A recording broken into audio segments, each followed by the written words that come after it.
Di tengah situasi politik yang rapuh itu, Banyuwangi tiba-tiba menjadi sorotan nasional. Korban-korban yang dituduh sebagai dukun santet satu persatu dihabisi dengan cara mengerikan. Inilah yang membuat warga semakin diliputi teror.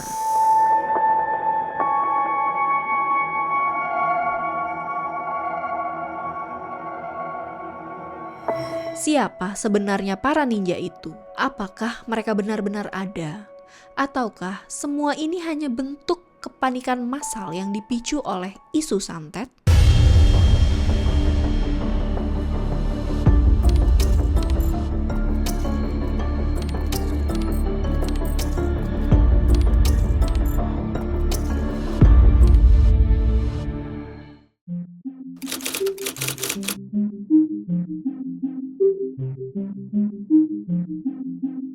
Sahabat Sukma, pada episode kali ini kita akan menyibak sebuah tragedi kelam yang pernah terjadi di ujung timur Pulau Jawa.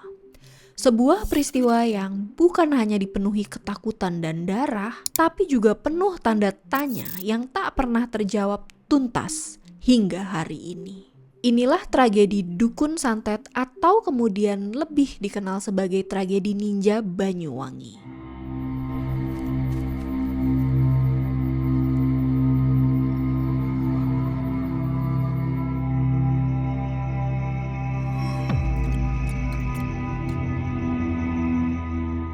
Peristiwa ini berlangsung antara bulan Agustus hingga Oktober tahun 1998. Saat Indonesia sedang bergejolak pasca runtuhnya Orde Baru pada 21 Mei 1998 dan memasuki masa transisi di bawah pemerintahan Presiden B.J. Habibie.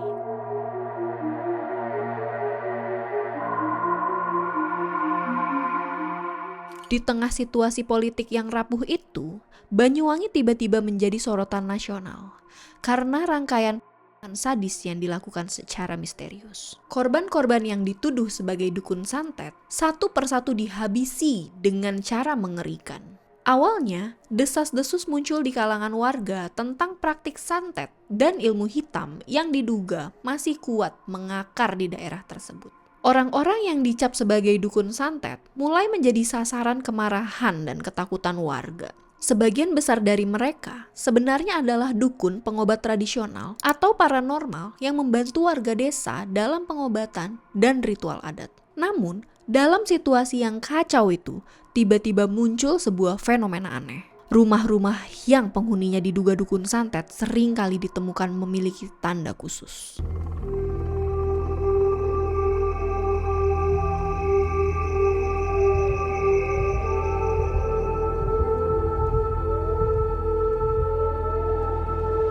Ada yang mengaku melihat tanda silang merah, ada pula yang menyebutkan gambar tengkorak merah sebagai penanda. Artinya, tanda-tanda itu tidak selalu sama.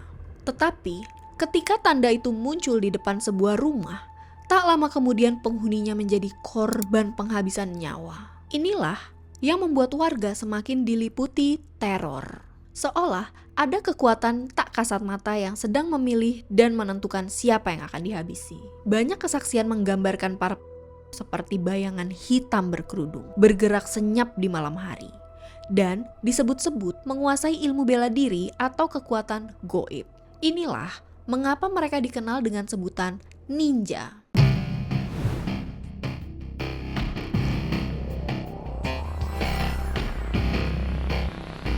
Istilah yang sebenarnya tidak ada hubungannya dengan budaya lokal, tapi menggambarkan sosok penghabis nyawa yang tak tertangkap dan penuh misteri. Dalam waktu beberapa bulan saja, ratusan orang dihabisi dengan cara yang sadis. Ada yang dibacok saat tidur, ada yang digerebek ramai-ramai lalu dieksekusi di depan rumahnya. Sebagian besar korban adalah lansia yang sebenarnya hanya dukun pengobat tradisional. Media nasional mulai memberitakan peristiwa ini secara gencar.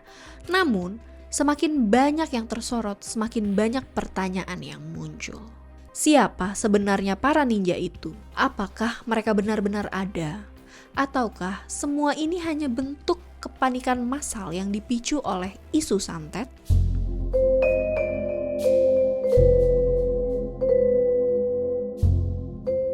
Di tengah kegelisahan itu, sejumlah peneliti dan jurnalis menemukan adanya unsur-unsur politik dan militer yang diduga ikut bermain. Banyak yang mengaitkan tragedi ini dengan kondisi pasca kejatuhan Orde Baru, di mana masih terdapat kekuatan-kekuatan yang berusaha mengganggu stabilitas demi kepentingan politik tertentu. Sejumlah laporan menyebutkan bahwa sebelum tragedi penghabisan nyawa terjadi, sempat ada beberapa daftar nama dukun santet yang disebarkan melalui radiogram kepada aparat desa. Maksudnya, untuk mengawasi.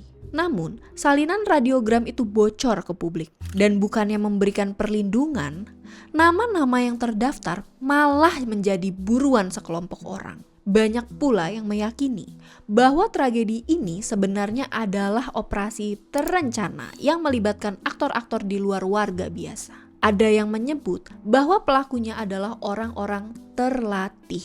Bahkan diduga mempunyai latar belakang militer. Namun, sampai saat ini, kebenaran sejati dari siapa dalangnya tidak pernah benar-benar terungkap. Yang jelas, tragedi ini meninggalkan trauma yang mendalam bagi masyarakat Banyuwangi.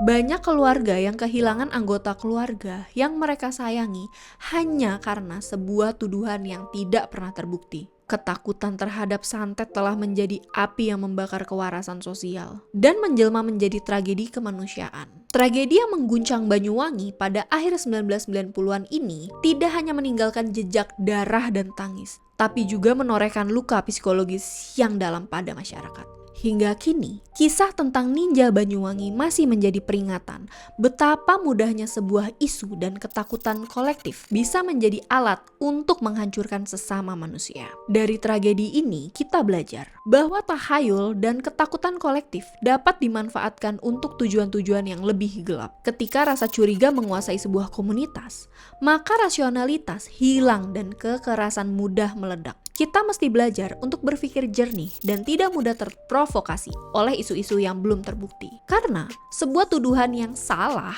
dapat menghilangkan nyawa orang yang tak bersalah.